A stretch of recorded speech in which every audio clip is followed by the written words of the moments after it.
Well, it's a fine book and everybody ought to read it. The idea is if we don't look out, the white race will be utterly submerged. It's all scientific stuff, it's been proved.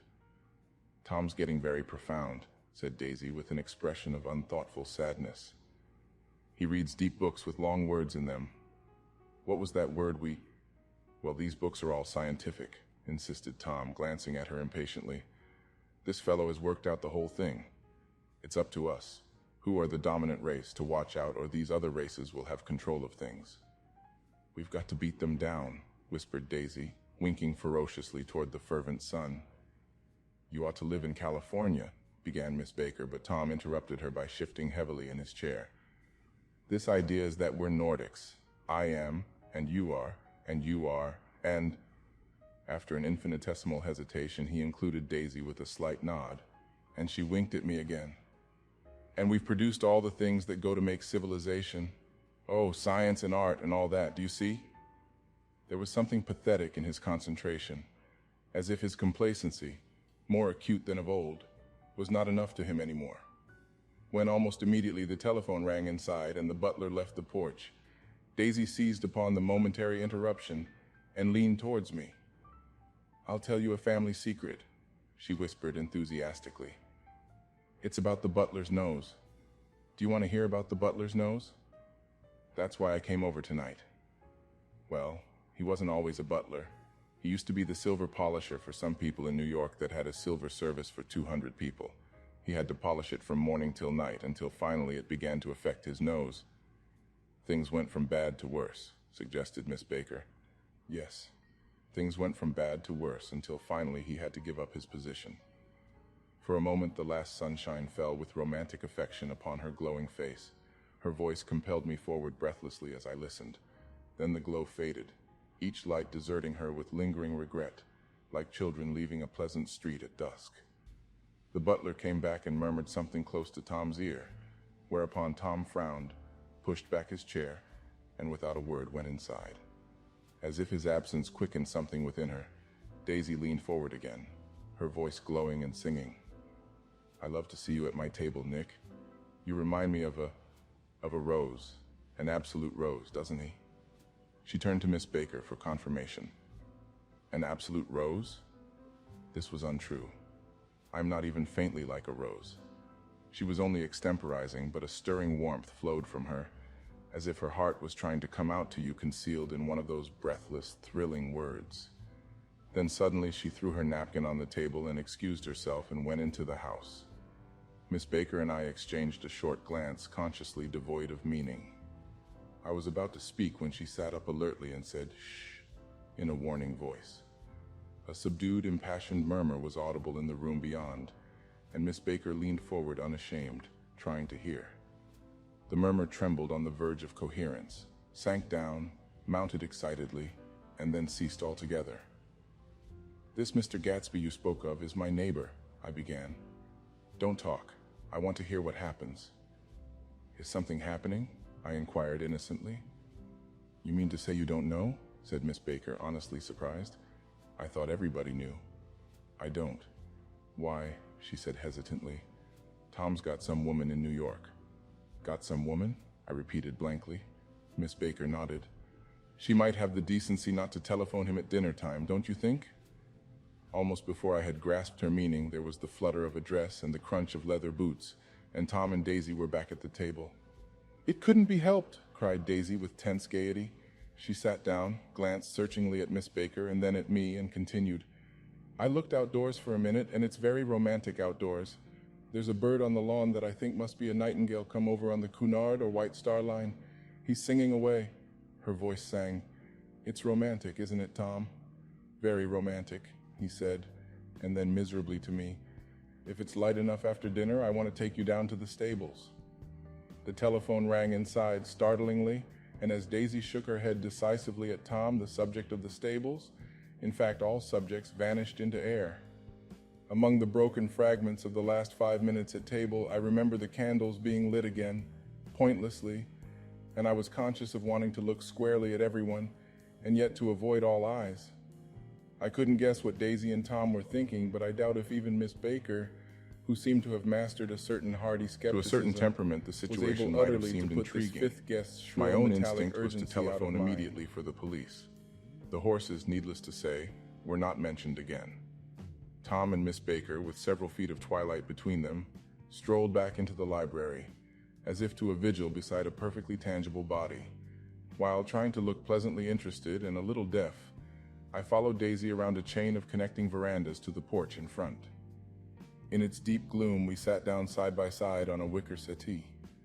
Daisy took her face in her hands as if feeling its lovely shape, and her eyes moved gradually out into the velvet dusk. I saw that turbulent emotions possessed her, so I asked what I thought would be some sedative questions about her little girl. "We don't know each other very well, Nick," she said suddenly. "Even if we are cousins, you didn't come to my wedding. I wasn't back from the war." "That's true," she hesitated. "Well, I've had a very bad time, Nick, and I'm pretty cynical about everything." Evidently, she had reason to be. I waited, but she didn't say any more, and after a moment I returned rather feebly to the subject of her daughter. "I suppose she talks and eats and everything." "Oh yes." She looked at me absently. "Listen, Nick, let me tell you what I said when she was born. Would you like to hear?" "Very much. It'll show you how I've gotten to feel about things. Well, she was less than an hour old and Tom was God knows where. I woke up out of the ether with an utterly abandoned feeling and asked the nurse right away if it was a boy or a girl. She told me it was a girl, and so I turned my head away and wept. "All right," I said. "I'm glad it's a girl, and I hope she'll be a fool. That's the best thing a girl can be in this world, a beautiful little fool. You see, I think everything's terrible anyhow," she went on in a convinced way. "Everybody thinks so, the most advanced people, and I know. I've been everywhere and seen everything and done everything."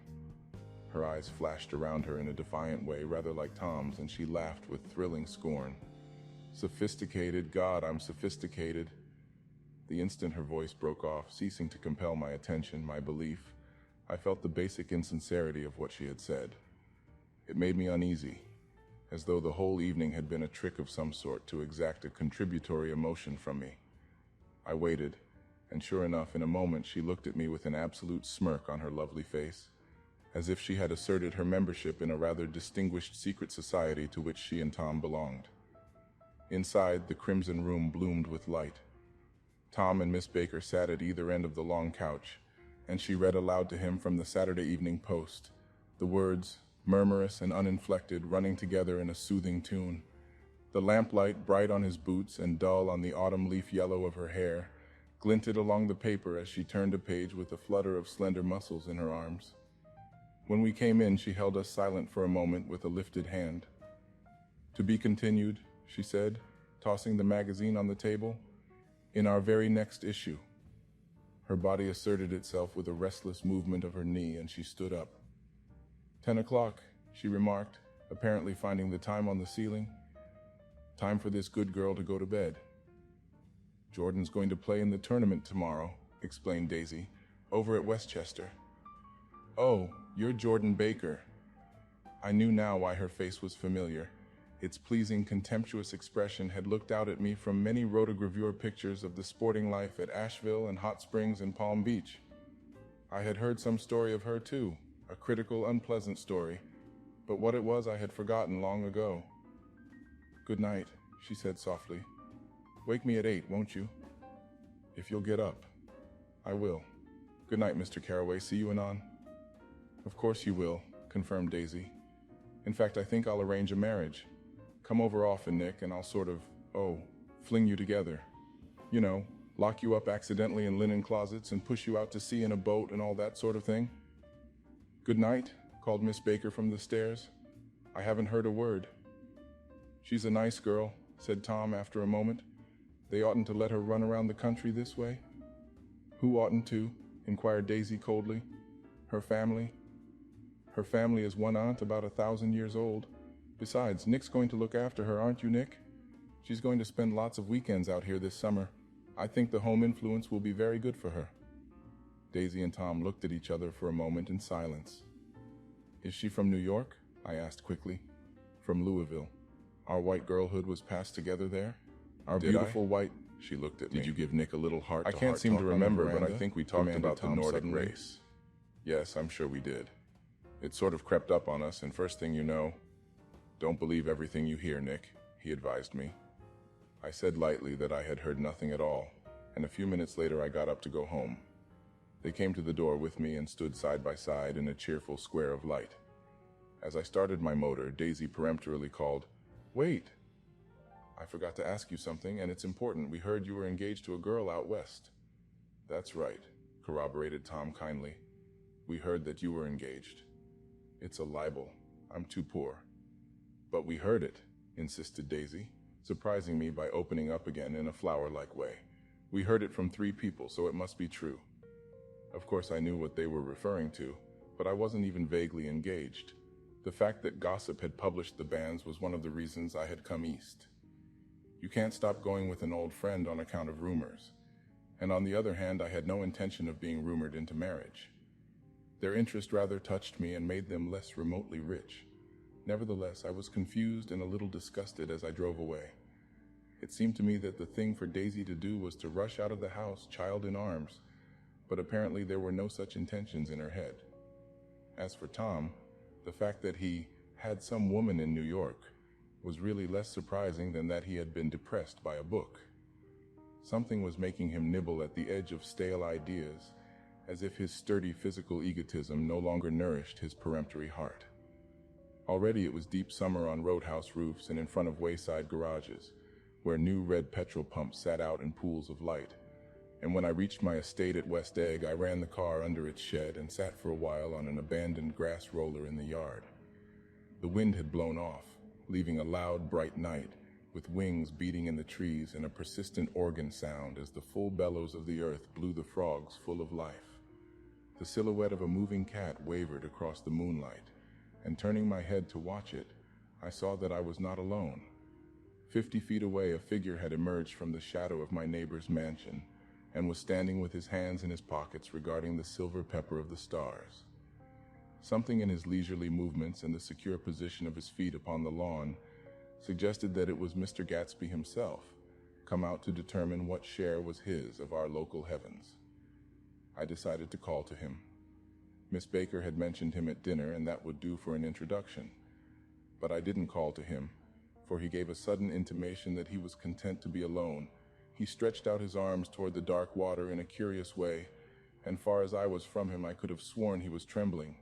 Involuntarily, I glanced seaward and distinguished nothing except a single green light, minute and far away, that might have been the end of a dock.